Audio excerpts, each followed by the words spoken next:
continuing discussion of Guru issues. These are discussions of issues,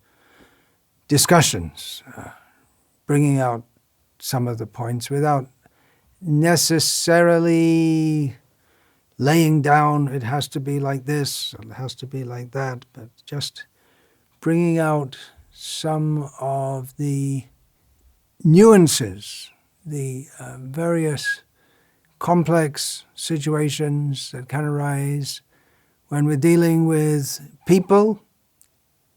People are very complex. Even we say someone has a simple personality, but no one's that simple.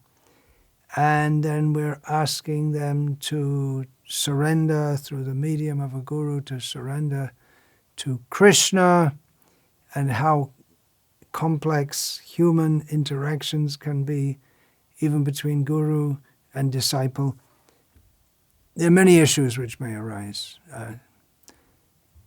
Today I'm talking about initiation standards, just some points concerning standards. It's pretty clear and straightforward what Srila Prabhupada gave, minimum chanting 16 rounds daily and following 4 regulated principles. Srila Prabhupada did give some leeway that if you can't complete 16 rounds in a day, you should make it up the next day if you're very busy, but that shouldn't be a normal habit. He didn't like when devotees were not chanting 16 rounds. It may be that one is too sick to chant. For days it can go on. What happens if it goes on for weeks or months? Sridhar Swami Maharaj, my godbrother, he told me shortly before he passed away, he told me he hadn't chanted 16 rounds for months. He'd been very, very sick for many months. But he was living in Mayapur with devotees. Does there come a time when you don't have to chant 16 rounds? That can be asked. We see Haridas Thakur, he had a vow of chanting 3 lakhs of names a day. Then he had the pastime of being sick in old age, and Chaitanya Mahaprabhu said to him, well, you've chanted all your life, you don't have to chant now. But Haridas didn't like that very much, and then shortly afterwards he left this world by his own desire. There's 16 rounds a day. And then, well, that's minimum, right? Anything wrong in chanting more? We shouldn't think there's anything wrong in chanting. Of course, if someone makes a show of chanting to avoid service, that's not very good. But if someone is chanting more rounds, they have time, they have inclination, that should be encouraged. The traditional standard is 64 rounds. Maybe in old age, when devotees have less physical engagement, at least at that time, they could chant more rounds. Anyway, we're talking about initiation standards. So Srila Prabhupada gave the minimum 16 rounds a day, and that is supposed to be cultivating an attitude of pure devotional service. So there should be some understanding that when one gets initiated, there should be some understanding of what I'm doing here. It's not just 16 rounds and 4 regulated principles, which is quite a big thing, but 16 rounds, 4 regulated principles, and this is the path I'm going on, the path back to Godhead. Am I really on the path? Is that really what I want? Actually, the essence of initiation, as I've said many times, especially in initiation lectures, is not 16 rounds and 4 regulated principles. It is the determination, the commitment to surrender to Krishna. As Chaitanya Mahaprabhu states in Sri Chaitanya Charitamrita, we find Dikha Kale Bhakta Kare Ata Samarpan. At the time of initiation, a devotee completely gives himself to Krishna via the Guru. So that's the essence. So 16 rounds, 4 regulated principles. What are the 4 regulated principles? There may be various interpretations. No meat eating. Does that extend to cheese made with rennet, which is taken from cow stomachs? Is it all right to take medicine with a slight amount of alcohol, just like some alcohol-based Ayurvedic medicines?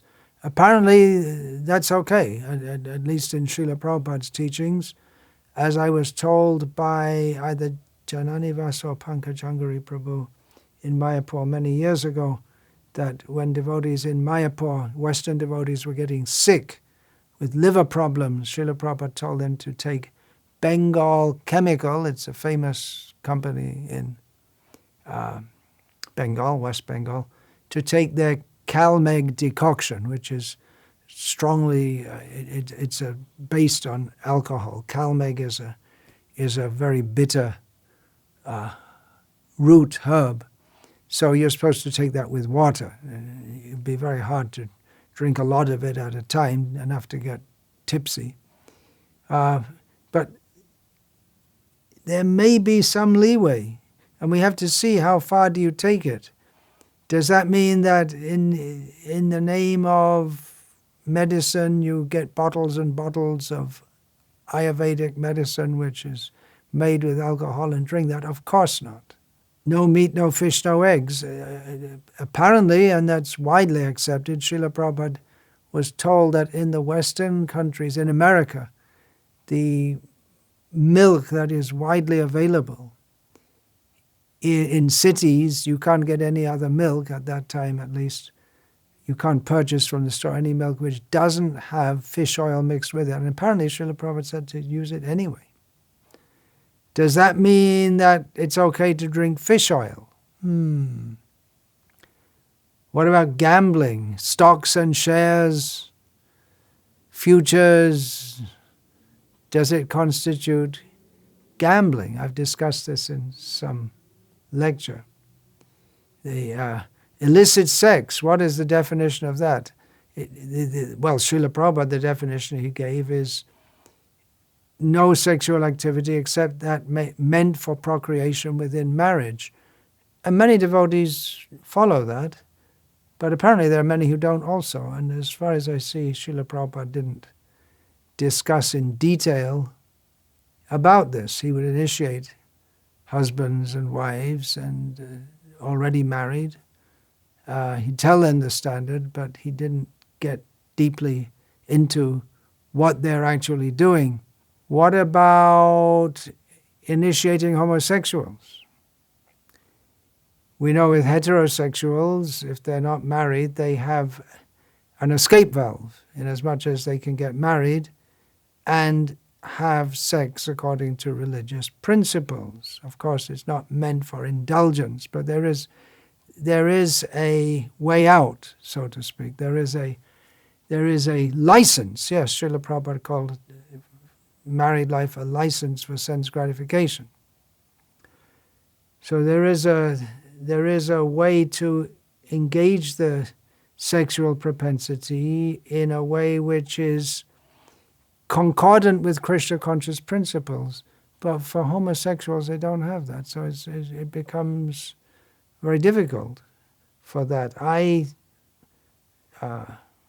initiated once a devotee who, after he was initiated, told me that he was a homosexual, and told me that he was a very nice devotee, and everyone appreciated his service and everything. But there came a time when he just left. No one was getting on his case for being what he was, but it can be very difficult. It's a big risk then. It's a bigger risk than in general, generally speaking in generalities here. It's a bigger risk for the person who takes the vow and for the person, the guru, who accepts the vow. 16 rounds. Apparently, Srila Prabhupada initiated many devotees in Mayapur who it was seen that they didn't chant 16 rounds. And that syndrome continued, at least when I was in Bengal in the 1970s and 1980s. I saw that many initiated devotees, they either didn't chant 16 rounds or that they'd say they chanted 16 rounds, but their rounds would be finished in 3 minutes, and you'd see their hands sometimes in their bead bag, and they didn't seem to be chanting anything, or it'd be so quiet you couldn't hear it, and they'd finish all their rounds in half an hour or something like this. But Srila Prabhupada initiated them anyway, many of them, and many initiates I saw in Bengal, like I say, that continued. Nowadays, devotees overseeing initiations in Bengal are more strict, and they want to see that the devotees actually are chanting 16 rounds. But there are quite a few devotees who Srila Prabhupada initiated, and many of them are doing good service in Mayapur, and he didn't seem to make a big fuss about them, about their japa standards. There are some devotees who seem to just expect that they're going to get initiated at some point, even if they don't follow that seriously. There's one devotee I know who, born in a devotee family, lives in a Vaishnava community, but not habituated to rising early in the morning. Chants, yeah, does some service, but just presumes, well, everyone gets initiated, so I should get initiated also, without being super serious about sadhana. And many do get initiated like that. Okay, they're children of devotees, so all right, let's take them along. But each guru will have to see for himself. The basic standards are there. Some will be more strict in giving initiation, some less so. Srila Prabhupada said that giving first initiation is giving a chance. If someone shows some propensity for coming up, at the same time we see that Srila Prabhupada, at least in the beginning of his ISKCON, he was very liberal in giving initiation, especially in San Francisco. But later he became more strict, and he became very, at least in the West, he was preaching very strongly, don't recommend unless they're actually following. He said that the responsibility is with those who recommend, the temple presidents. And Srila Prabhupada wanted to tighten things up.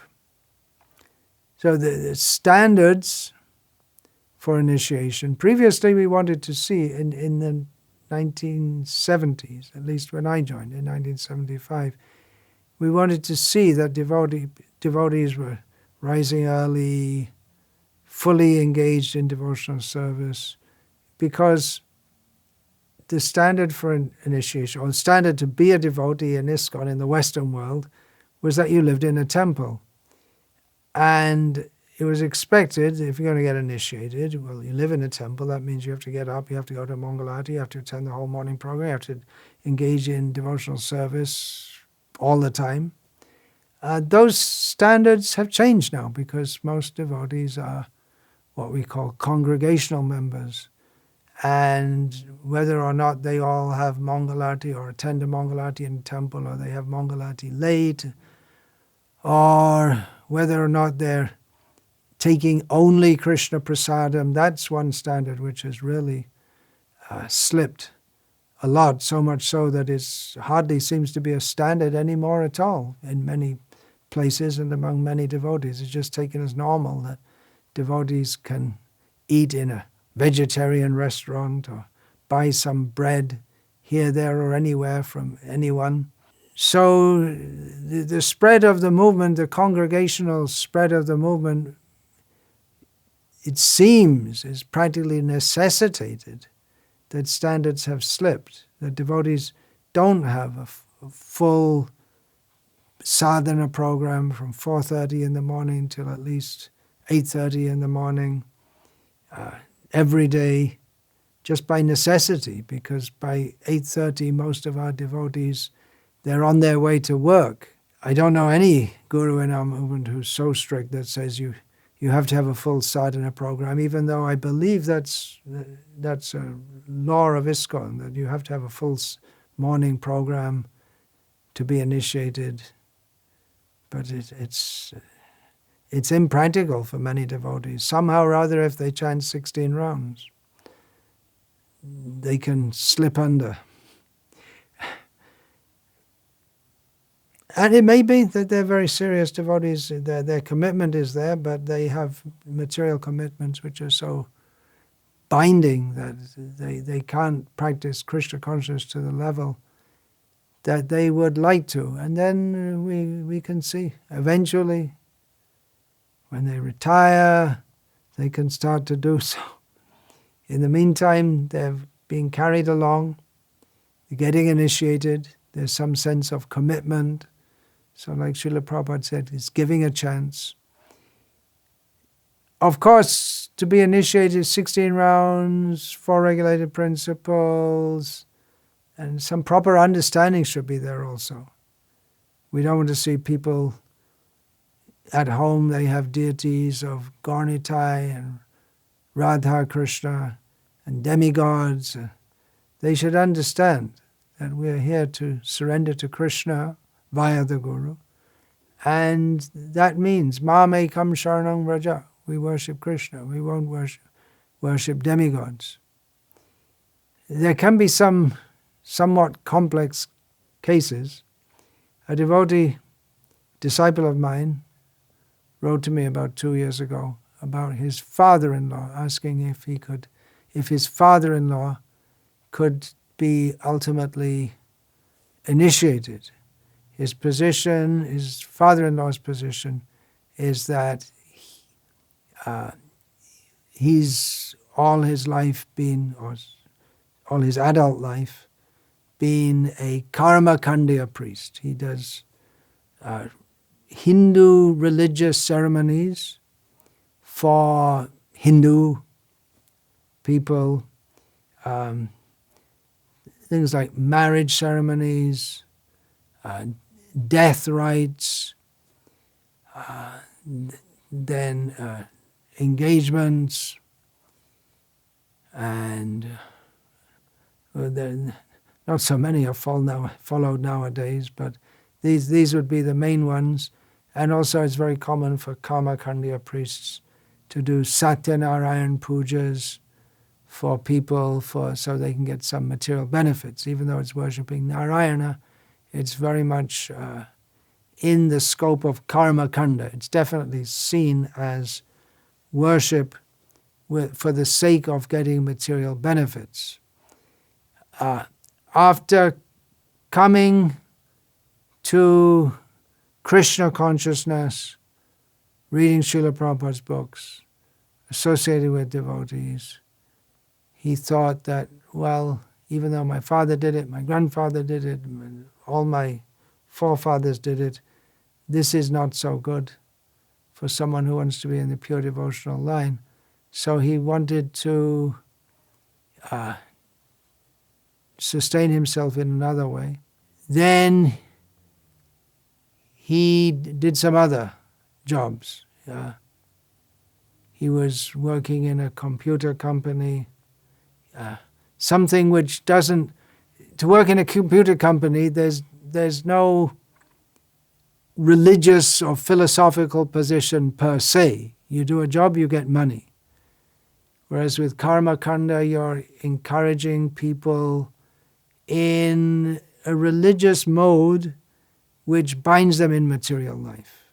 So this father-in-law of the devotee, he was working in some job, but then he got an opportunity, being a Brahmin by caste, he got an opportunity to worship in a temple, a Hindu temple, and he got some stipend for that.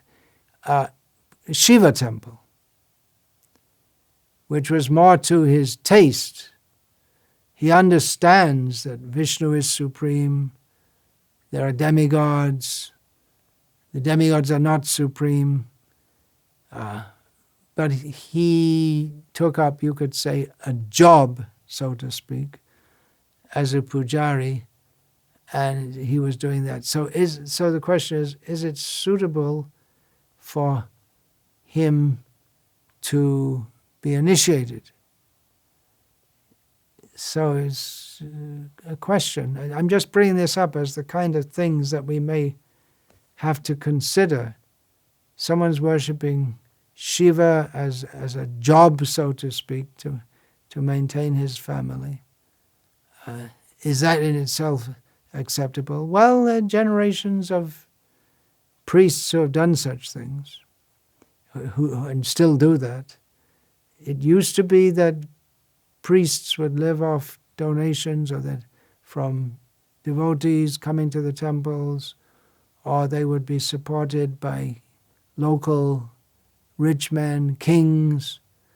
Nowadays, they get a stipend or a payment or something like that, which Srila Prabhupada didn't like that pujaris should be paid.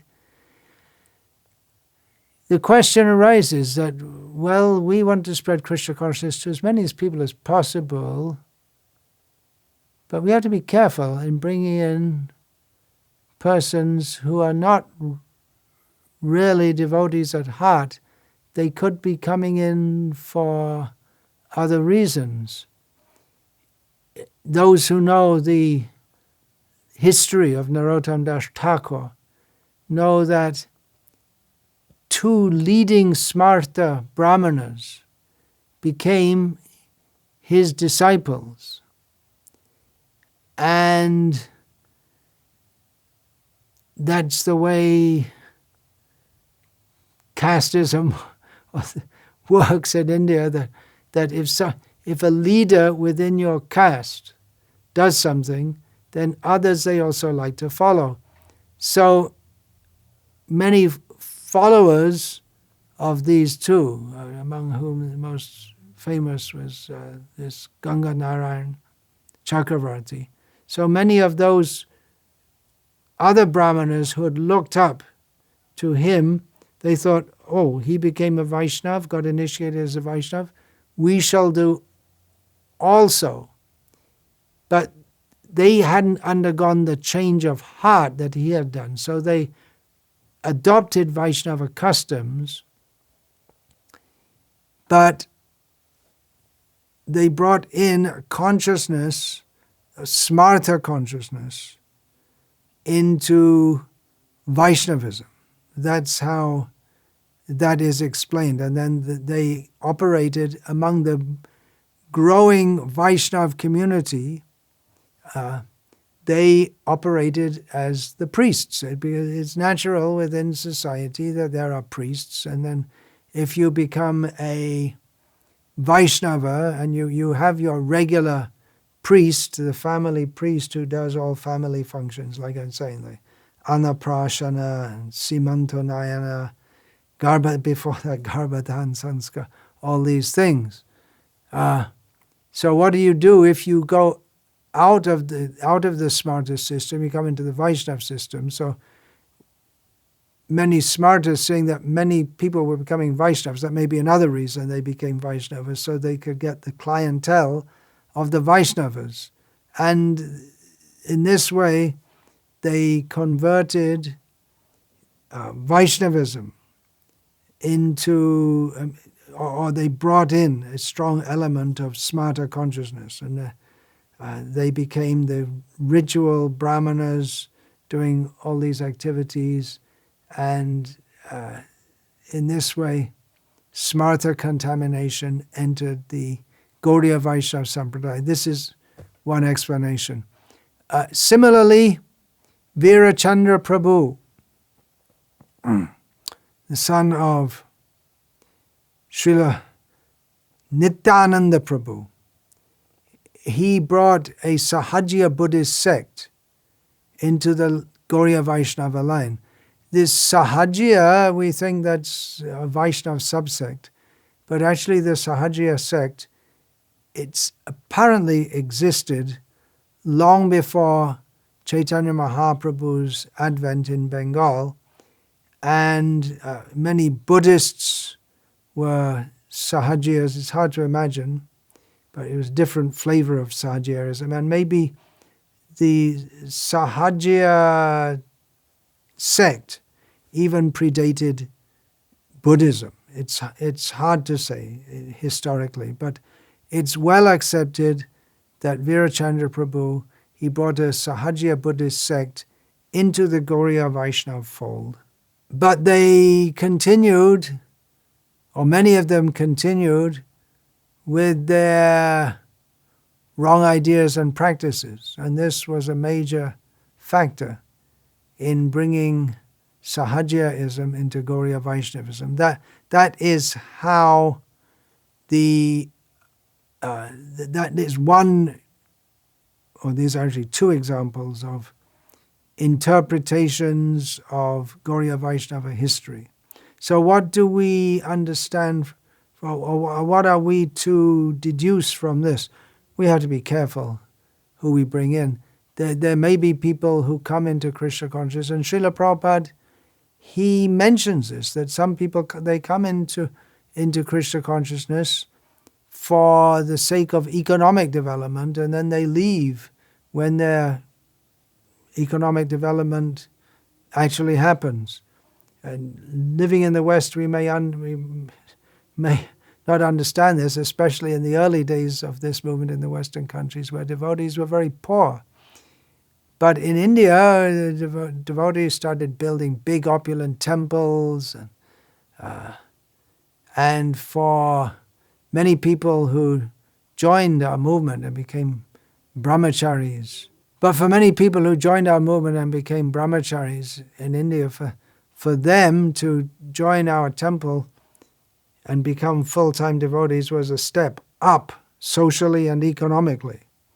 And many were sent out to collect funds, and they were meeting rich people and having the respect of a sadhu, and then many of them got married, and because they know the collection business, they continued collecting, and it's not all for Krishna. Not saying they're not devotees, but taking advantage of the ISKCON institution to become promoted upward social mobility. Should we initiate such people when they have underlying motives? It may be difficult to see the underlying motives. What do you do when they're initiated? Throw them out, or they bring in good money. Money, money, money. We need money. Yes, we do. So what do we do in such cases? It's something like in the police in India. At least I can say about India. There may be many countries where corruption is rife. If someone wants to be in the police and he wants to be honest, he won't be appreciated. In police or any government service, especially some position where you are in a position to, many of the positions, you're in a position to, some officer, you have to sign the paper so someone can get their work done. You're in a position to take bribes. So someone who doesn't take bribes, who isn't corrupt, they become very much suspected and disliked by the other government officers around them, because they see that this person is a threat to us. So we have that situation, or we have seen that situation, where people come in, they see, well, it's a good way to make a living. You can join ISKCON, and there are some rules to follow, but it's a good way to get up. And previously, not so much now, you can be a good pujari for a few years, and then you'll be eligible to go to America. You can be a pujari for a few more years in America, then you get your green card, then boom. So you sacrifice 10 years as a pujari in ISKCON, first in India, then in America, and then you can get ahead and build your life in America. And most of those who did that, and there were quite a few, They continued as devotees. It's not they weren't devotees, but not exactly in the line of full dedication to Chaitanya Mahaprabhu's mission only. So should they be initiated or not? This is the kind of question that arises. Back to the pujari come karmakanda priest come sometime computer company employee. What should you do in such a case? The underlying basis of performing karmakanda rituals is the idea that dharmasya hi pavargasya. We have in the Bhagavatam, dharmasya hi pavargasya. Dharma or religious processes are meant for ultimate liberation. But if you take the out of the apavargasya, then what generally goes on is that the dharma or religious rituals are performed for perpetuating our material life. And karma kanda is very much concerned with perpetuating our material life in a pious way. So one opinion, I consulting different devotees about this, one opinion is this is not a good idea that he should continue with this, because it's antithetical to the whole idea of being a devotee of Chaitanya Mahaprabhu and getting initiated.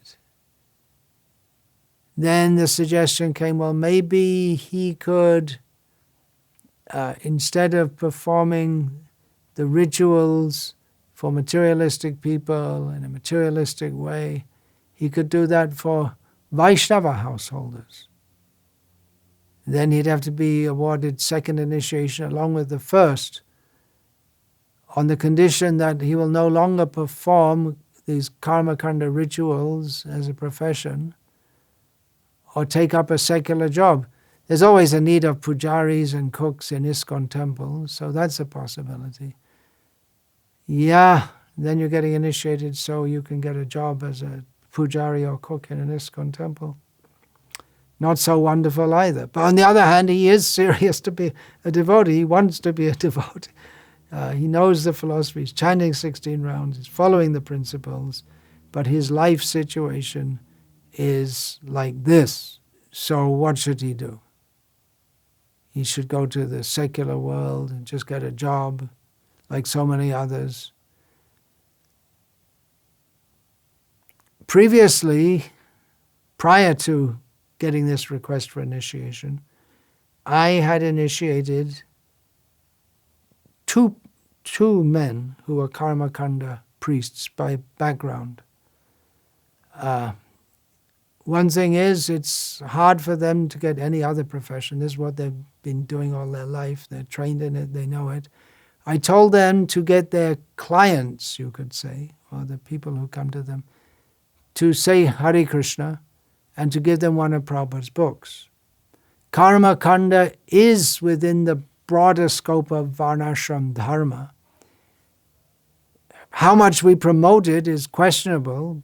We see that many Madhva Brahmanas, they do Karma Kanda for the people in general, but they're very fixed in the understanding Hari Sarvotama, Hari Bhagavan Krishna is on the top level. If you do a secular job, which is not grossly sinful by nature, you're still part of the society which is grossly sinful by nature, although the job may not be grossly sinful. But nothing is fully clean in this sinful society. I thought about a couple of cases. No, I thought about 3 cases. One is that after initiating Vasudev Das in Fiji, the question arose in his family, because his family was maybe the biggest business family in Fiji, very big business family. They had a chain of shops, and among the items they sold was meat.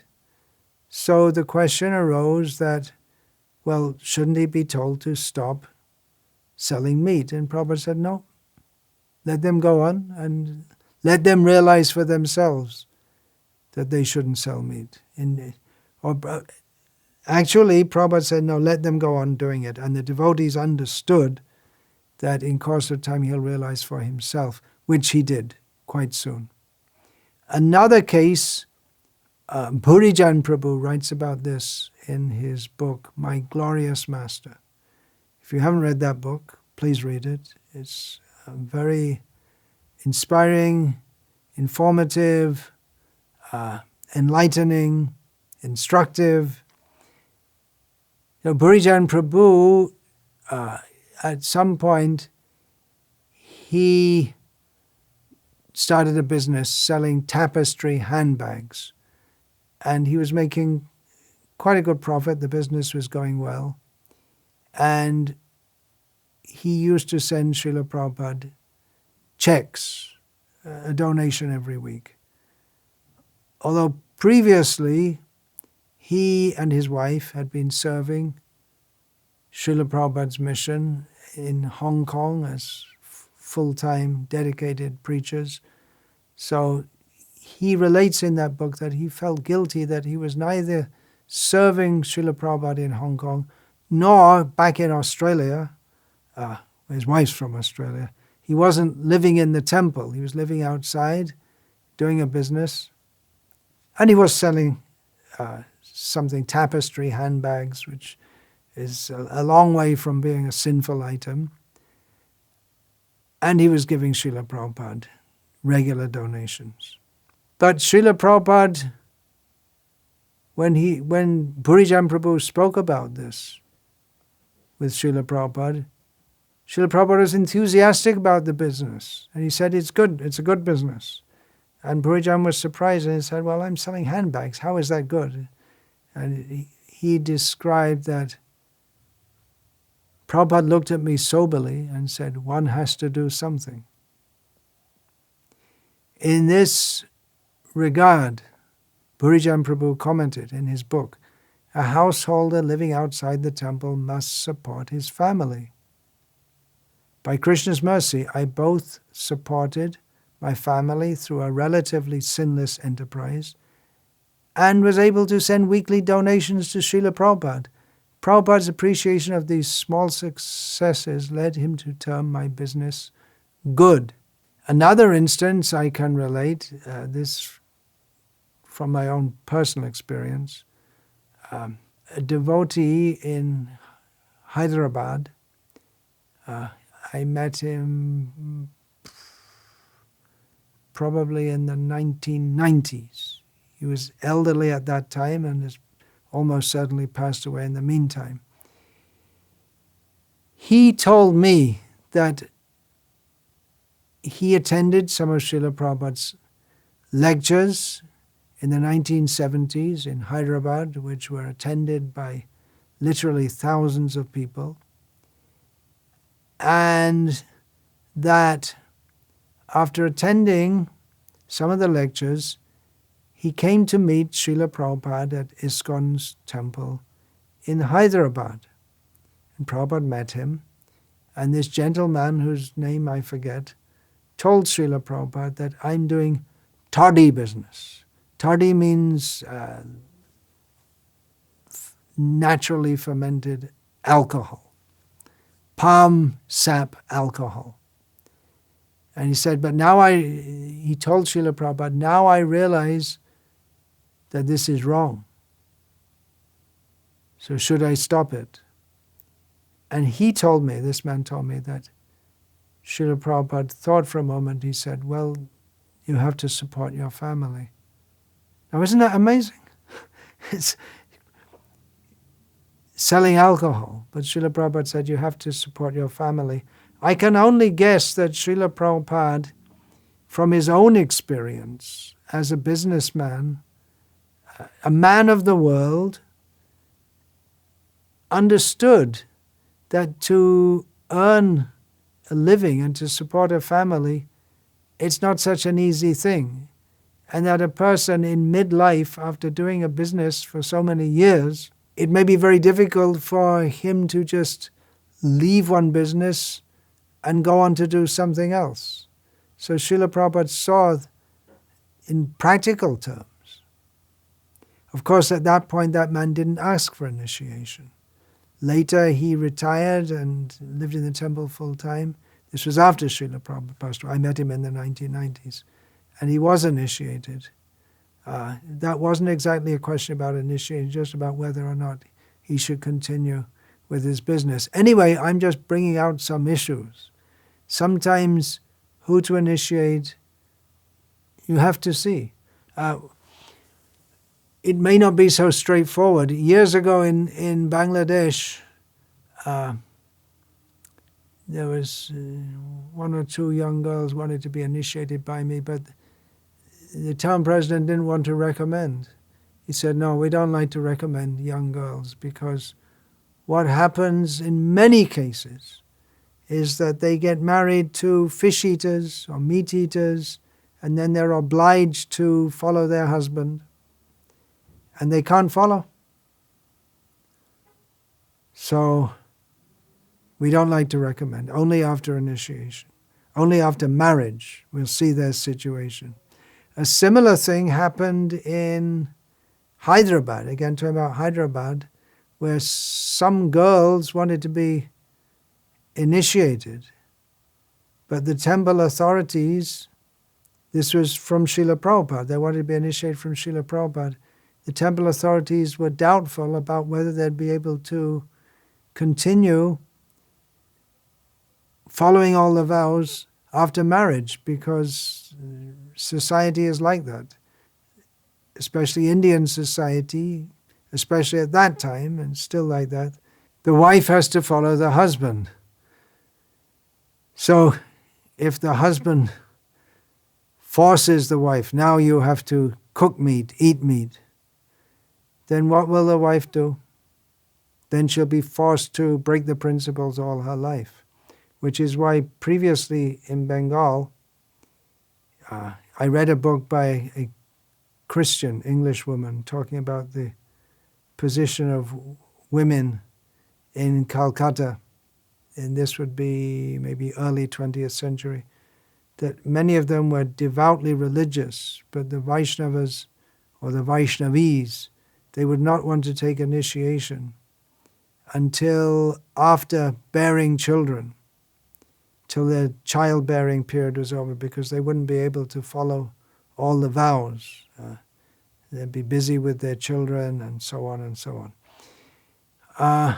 But anyway, in the case of the girls in Hyderabad, Srila Prabhupada said he was willing to give them initiation. He said, if you want to be pure, you can remain pure in any circumstances. But the temple authorities weren't happy with that, and they didn't get initiated. Srila Prabhupada's sister, at least one of his sisters, she was initiated by Srila Bhakti Saraswati Thakur. She was married by Srila Prabhupada's father, got her married. Srila Prabhupada's father, pure Vaishnava, himself in their house, they never had meat, any such thing. But he got her married to a meat eater, and throughout life, the family she was married into was good enough to let her remain as a vegetarian. But apparently she had to prepare food for the family, which was non-vegetarian. So all these complex situations arise. I'm bringing them out just food for thought. We should be careful who we initiate, or shouldn't we? Should we be very liberal? Different gurus will have to see. There's basic standards for giving initiation within ISKCON, but there are so many complex and subtle situations. Ultimately, the guru has to take sinful reactions, especially of those who don't follow. So these are points to consider.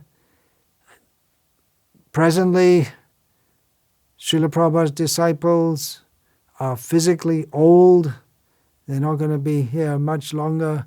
A whole new generation of gurus is coming in. So these are questions that they will have to consider individually. And there are all kinds of other complex situations that could arise. I'm just talking about some things that I know about in my own experience and that I've heard about or read about. Vancha kalpa tarubhyascha kripa sindhubhya eva cha patitanam pavanebhyo vaishnavebhyo